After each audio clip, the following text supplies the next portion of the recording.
మణికంఠ, నీ వల్లే ఈ టాస్క్ ఓడిపోయాం. నేను హౌస్ లోకి వచ్చిన తర్వాత నేను చీఫ్ అవ్వటానికి కాకుండా ఆ తర్వాత వచ్చిన మొట్టమొదటి టాస్క్ ఇది. నన్ను నేను నిరూపించుకుందామని అనుకుంటే నీ వల్ల ఈ టాస్క్ ఓడిపోయానంటూ ఎమోషనల్ గా మాట్లాడతాడు నిఖిల్. ఇక అసలు విషయానికి వస్తే ఈ రోజు బిగ్ బాస్ హౌస్ లో ఉన్న రేషన్ మొత్తం స్టోర్ రూమ్ లో పెట్టడం జరుగుతుంది. ఇక ఈ రోజు నుంచి హౌస్ లో రేషన్ కూడా వాళ్ళు సంపాదించుకోవాల్సిందే. ఇక ఇందుకు హౌస్ లో ఈ రోజు ఇప్పటికే 2 టాస్క్లు జరిగాయి. ఇక మొదటి టాస్క్ లో ఎవరికి నచ్చిన రేషన్ వాళ్ళు తీసుకోవాలి అంటూ హౌస్ లో ఒక సూపర్ మార్కెట్ ని ఏర్పాటు చేసి హౌస్ మేట్స్ కి కాస్త టైం ఇచ్చి 3 టీంలో చీఫ్లను ఈ టాస్క్ లో ఆడిస్తాడు. ఇక ఆ తర్వాత ఆ రేషన్ వాళ్లకు మిగిలాలి అంటే మరొక టాస్క్ ఆడి అందులో గెలిచిన టీం కి మాత్రమే రేషన్ ఉంటుందని బిగ్ బాస్ చెప్తూ వాళ్ళకి మరొక టాస్క్ ఇస్తాడు.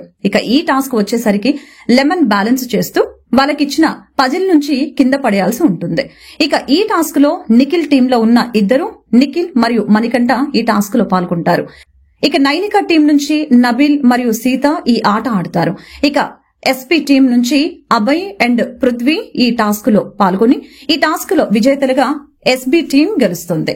కానీ మణికంఠ చేసిన తప్పు వలన, మణికంఠ సరిగ్గా ఆడకపోవటం వల్లనే నిఖిల్ టీం ఓడిపోవటంతో నిఖిల్ కాస్త ఎమోషనల్ అవుతాడు. మణికంఠ, నీ వల్లే మనం ఈ టాస్క్ ఓడిపోయాం, నీ వల్లే మనకి వారం రేషన్ లేదు అంటూ మణికంఠపై సీరియస్ అవుతాడు నిఖిల్.